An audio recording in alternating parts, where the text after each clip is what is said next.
Hi viewers, welcome back അർച്ചന വേൾഡിൽ നിന്ന് ഞാൻ വന്നിരിക്കുന്നത് നിങ്ങളുടെ പേഴ്സൻ്റെ കറണ്ട് ഫീലിംഗ് നെക്സ്റ്റ് ആക്ഷൻ എന്താണെന്ന് നോക്കാനാണ്. കറണ്ട് ഫീലിംഗ് നോക്കുമ്പോൾ നിങ്ങളുടെ പേഴ്സൻ്റെ പൂർണ്ണിമ കഴിഞ്ഞിട്ടുള്ള ആ ഒരു എനർജി വളരെ പോസിറ്റീവായിട്ടാണ് കാണാൻ സാധിക്കുന്നത്. കുറേ ആൾക്കാർക്ക് അവരുടെ പേഴ്സൻ്റെ മെസ്സേജോ കോളോ വരുന്നതായിട്ട് കാണാൻ സാധിക്കുന്നു. ഇവിടെ കോണ്ടാക്റ്റിലുള്ളവർക്കും നിങ്ങളുടെ എനർജി നിങ്ങൾ ബാലൻസാക്കി വച്ചിട്ടുണ്ട് എങ്കിൽ കുഴപ്പമില്ല, നിങ്ങൾക്ക് നല്ല ഒരു എനർജി ആയിരിക്കും. കാരണം നിങ്ങൾ ബാലൻസിലായാൽ മാത്രമേ നിങ്ങൾക്ക് നല്ല ഒരു എനർജി ഉണ്ടാവുള്ളൂ. നിങ്ങൾ ഇംബാലൻസ് ആണ് എങ്കിൽ എനർജിയിൽ ചേഞ്ചസ് വരാം. ഇവിടെ മേജർ ലെവലിൽ നോക്കുകയാണ് എങ്കിൽ നിങ്ങളുടെ പേഴ്സൺ വളരെയധികം ബാലൻസിലാണ്. അവർ ഇപ്പോൾ അവരുടെ ലൈഫിൽ നല്ല കാര്യങ്ങളെക്കുറിച്ച് മാത്രമാണ് ഇപ്പോൾ ചിന്തിക്കുന്നത്. അവരുടെ ഗോൾസ്, അവർക്ക് അച്ചീവ് ചെയ്യാനുള്ള ഗോൾസ്, അതിനെക്കുറിച്ചൊക്കെയാണ് അവർ ചിന്തിക്കുന്നത്. ഇവിടെ ഇവർ മാരേജ് മാനിഫെസ്റ്റേഷൻ ചെയ്യുന്നു. നിങ്ങളുടെ കൂടെയുള്ള എല്ലാ സിറ്റുവേഷനും ഒരു വഴി കണ്ടെത്താൻ പറ്റണേ, സമാധാനപരമായിട്ട് എല്ലാം നല്ലതായിട്ട് മാറണേ എന്നൊക്കെ ഇവർ മാനിഫെസ്റ്റേഷൻ ചെയ്യുകയാണ്.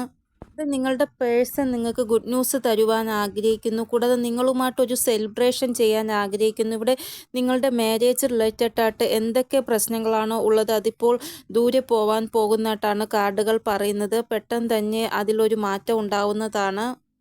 അപ്പോൾ നിങ്ങൾ രണ്ടുപേരും ഈ ഒരു മാരേജ് റിലേറ്റഡ് ആയിട്ടുള്ള സക്സസ്സിന് വേണ്ടി വെയിറ്റ് ചെയ്യുകയാണ്. അതായത് നിങ്ങളുടെ ജീവിതത്തിൽ സെലിബ്രേഷൻ വരണം എന്നുള്ള ആ ഒരു കാര്യം നിങ്ങൾ വെയിറ്റ് ചെയ്തുകൊണ്ടിരിക്കുകയാണ്. അപ്പോൾ അത് പെട്ടെന്ന് തന്നെ ഉണ്ടാവുന്നതായിട്ട് കാണാൻ സാധിക്കുന്നു. മാരീഡ് ആയിട്ടുള്ള ആൾക്കാരാണ് നിങ്ങളെങ്കിൽ നിങ്ങളുടെ ലൈഫിൽ ഇപ്പോൾ സെപ്പറേഷൻ ഉണ്ടായിരിക്കുകയാണ് എങ്കിൽ നിങ്ങളും ആഗ്രഹിക്കുകയാണ്, നിങ്ങളും നിങ്ങളുടെ ഹസ്ബൻഡും അല്ലെങ്കിൽ നിങ്ങളും നിങ്ങളുടെ വൈഫും തമ്മിലുള്ള എല്ലാ പ്രശ്നങ്ങളും നല്ല രീതിയിൽ അവസാനിക്കണം, നിങ്ങളുടെ ജീവിതത്തിലും ഒരു സെലിബ്രേഷൻ വരണമെന്ന് നിങ്ങൾ ആഗ്രഹിക്കുകയാണ്. അപ്പോൾ ഇത്രത്തോളം നിങ്ങൾ വെയിറ്റ് ചെയ്ത് ഇരുന്നു. ഇനി വെയിറ്റ് ചെയ്യേണ്ട ആവശ്യമില്ല. വളരെ ക്വിക്കായിട്ട് തന്നെ നിങ്ങളുടെ പേഴ്സൺ ഈ ഒരു പ്രശ്നത്തിന് ഒരു ആക്ഷൻ എടുക്കുന്നതായിട്ടാണ് കാണാൻ സാധിക്കുന്നത്. അതായത് നിങ്ങൾ തമ്മിൽ സെപ്പറേഷൻ ആണ് എങ്കിൽ നിങ്ങളുടെ പേഴ്സൺ പെട്ടെന്ന് തന്നെ ഒരു ആക്ഷൻ നിങ്ങൾക്ക് വേണ്ടി എടുക്കുന്നതായിട്ടാണ് കാണാൻ സാധിക്കുന്നത്. അതായത് ഇവരെടുക്കുന്ന ആ ഒരു ആക്ഷനിലൂടെ നിങ്ങൾക്ക് എപ്പോഴും ഒന്നായിരിക്കാൻ സാധിക്കും എന്നാണ് ഇവിടെ കാണാൻ സാധിക്കുന്നത്.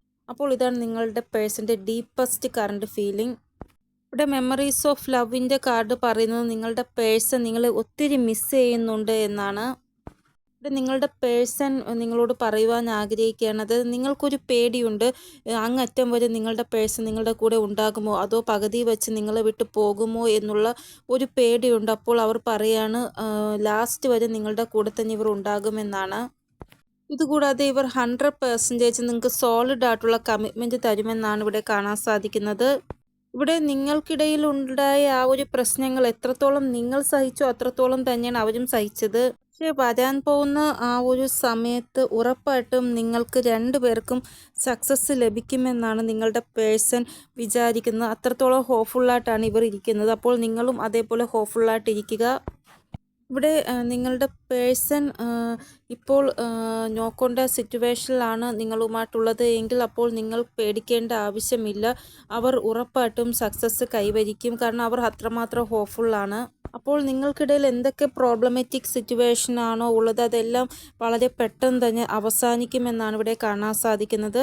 അപ്പോൾ ഈ ഒരു ഫുൾ മൂണിൻ്റെ ആ ഒരു എനർജി വളരെ നല്ലതായിട്ടാണ് ഇവിടെ കാണാൻ സാധിക്കുന്നത്. നിങ്ങളുടെ പേഴ്സൻ്റെ ആ ഒരു എനർജി നിങ്ങൾക്ക് ഫേവറായിട്ട് വരുന്നതായിട്ടാണ് ഇവിടെ കാണാൻ സാധിക്കുന്നത്. ഇനി നമുക്ക് നെക്സ്റ്റ് ആക്ഷൻ എന്താണെന്ന് നോക്കാം. അപ്പോൾ നോക്കേണ്ട സിറ്റുവേഷനിലുള്ള ആൾക്കാരുടെ നെക്സ്റ്റ് ആക്ഷൻ നോക്കുമ്പോൾ കാണാൻ സാധിക്കുന്ന മെമ്മറീസ് ഓഫ് ലവ് ആണ്.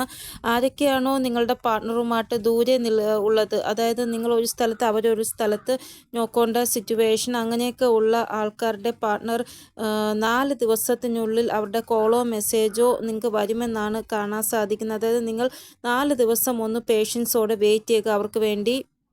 കുറേ ആൾക്കാരുടെ പാർട്ട്ണർ ട്രാപ്ഡ് സിറ്റുവേഷനിലാണ്, സ്റ്റക്ക് സിറ്റുവേഷനിലാണ് എന്നാണ് ഇവിടെ കാണാൻ സാധിക്കുന്നത്. പക്ഷേ അങ്ങനെയുള്ള ആൾക്കാരുടെ പാർട്ട്നേഴ്സ് സിറ്റുവേഷൻസ് ബാലൻസ് ചെയ്ത് നിങ്ങളെ കാണാൻ വരും എന്നാണ് ഇവിടെ കാണാൻ സാധിക്കുന്നത്. അതായത് സിറ്റുവേഷൻ അവരെ കൺട്രോളിലോ ബാലൻസിലോ ആക്കിയിട്ട് അവർ നിങ്ങളെ കാണാൻ ഓടി വരുമെന്നാണ് ഇവിടെ കാണാൻ സാധിക്കുന്നത്. ഇവിടെ കോണ്ടാക്ട് സിറ്റുവേഷൻ ഉള്ളവർക്ക് നിങ്ങളുടെ പേഴ്സൺ പഴയ കാര്യങ്ങൾ നിങ്ങളോട് സംസാരിക്കുമെന്നാണ് ഇവിടെ കാണാൻ സാധിക്കുന്നത്. പഴയ കാര്യങ്ങൾ നിങ്ങൾ തമ്മിൽ സംസാരിക്കും എന്നാണ് കാണാൻ സാധിക്കുന്നത്. അതായത് ആ സമയം നിങ്ങൾ രണ്ടുപേരും വളരെ സന്തോഷമായിട്ടാണ് ആ ഒരു ജീവിതം മുന്നോട്ട് കൊണ്ടുപോയത്. ആ സമയം ഒരു പ്രശ്നമോ ഒന്നും തന്നെ ഇല്ലായിരുന്നു.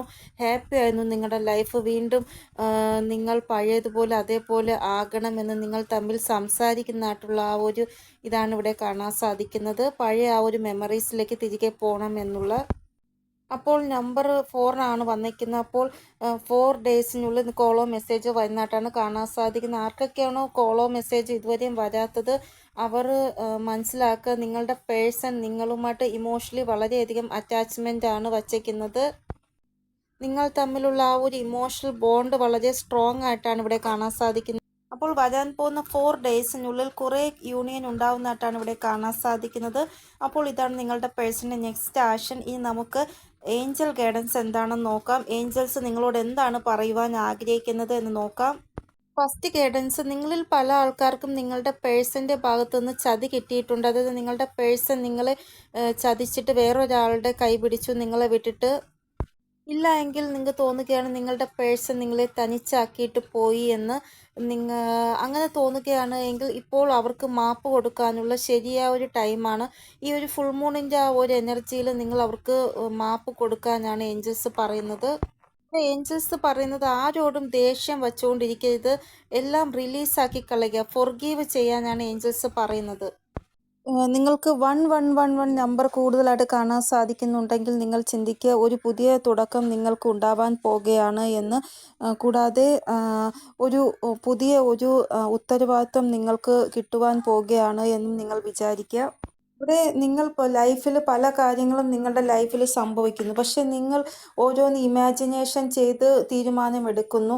അപ്പോൾ ഏഞ്ചൽസ് പറയുന്നത് കുറച്ചൊന്ന് പ്രാക്ടിക്കൽ ആകണം. എന്താണ് നിങ്ങളുടെ ലൈഫിൽ ഇപ്പോഴത്തെ അവസ്ഥ, അതും കൂടെ മനസ്സിലാക്കിയിട്ട് വേണം നിങ്ങൾ തീരുമാനം എടുക്കാൻ. ആവശ്യമില്ലാതെ ഓരോന്ന് ഇമാജിനേഷൻ ചെയ്ത് ഒരു തീരുമാനം എടുക്കരുത് എന്നാണ് ഏഞ്ചൽസ് പറയുന്നത്. കൂടാതെ ആവശ്യമില്ലാതെ ആരെങ്കിലും പറയുന്നത് കേട്ടിട്ടും നിങ്ങളൊരു തീരുമാനം എടുക്കരുത്. നിങ്ങളുടെ ഇൻറ്റ്യൂഷൻ, നിങ്ങളുടെ ആത്മാവ് എന്താണോ പറയുന്നത് അത് മാത്രം മനസ്സിലാക്കുക. എന്നിട്ട് നിങ്ങളുടെ ആ ഒരു സ്ഥിതി, ഇപ്പോഴത്തെ സ്ഥിതിയും കൂടെ മനസ്സിലാക്കി തീരുമാനമെടുക്കുക. കൂടാതെ നിങ്ങൾക്കിടയിൽ ഇപ്പോൾ സെപ്പറേഷനാണ് ഉള്ളത് എങ്കിൽ ആദ്യം നിങ്ങൾക്ക് എന്തെങ്കിലും കുഴപ്പമുണ്ടായിരുന്നോ എന്ന് നിങ്ങൾ ആദ്യം നിങ്ങളെ മനസ്സിലാക്കാൻ ശ്രമിക്കുക. അതിനുശേഷം നിങ്ങൾക്കൊരു ഹീലിംഗ് കൊടുക്കുക. ആ ഒരു തെറ്റുകളെ എല്ലാം നിങ്ങൾ മാറ്റി നിങ്ങൾക്കൊരു ഹീലിംഗ് കൊടുക്കുവാനാണ് ഏഞ്ചൽസ് പറയുന്നത്. ആദ്യം നമുക്ക് എന്തെങ്കിലും തെറ്റുണ്ടോ, ആ ഒരു വ്യക്തി എന്തുകൊണ്ടാണ് നമ്മളെ വിട്ടു പോയത്, നമുക്ക് എന്തെങ്കിലും കുഴപ്പമുണ്ടോ, എന്തുകൊണ്ടാണ് ആ വ്യക്തി പോയത്, ആദ്യം നമ്മളിൽ എന്തൊക്കെ തെറ്റുകളുണ്ട് എന്ന് നമ്മൾ മനസ്സിലാക്കാൻ ശ്രമിക്കുക. എന്നിട്ട് അത് തിരുത്തുവാൻ ശ്രമിക്കുക. എന്നിട്ട് നിങ്ങൾക്കൊരു ഹീലിംഗ് നിങ്ങൾ പ്രൊവൈഡ് ചെയ്യുക. നിങ്ങൾ സ്വയം നിങ്ങളെ സെൽഫ് ലെവൽ കൊണ്ടുവരുവാനാണ് ഏഞ്ചൽസ് പറയുന്നത്. അപ്പോൾ ഇതാണ് നിങ്ങളുടെ പേഴ്സൻ്റെ ഡീപ്പസ്റ്റ് ഫീലിംഗ്. നിങ്ങൾക്ക് എന്തെങ്കിലും ഗൈഡൻസ് കിട്ടിക്കാണുമെന്ന് വിചാരിക്കുന്നു എൻ്റെ റീഡിങ്ങിലൂടെ. ഇനി ഒരു പുതിയ റീഡിങ്ങുമായി വരുന്നത് വരെ എല്ലാവർക്കും ബൈ. ഓം നമഃ ശിവായ. Thank you so much.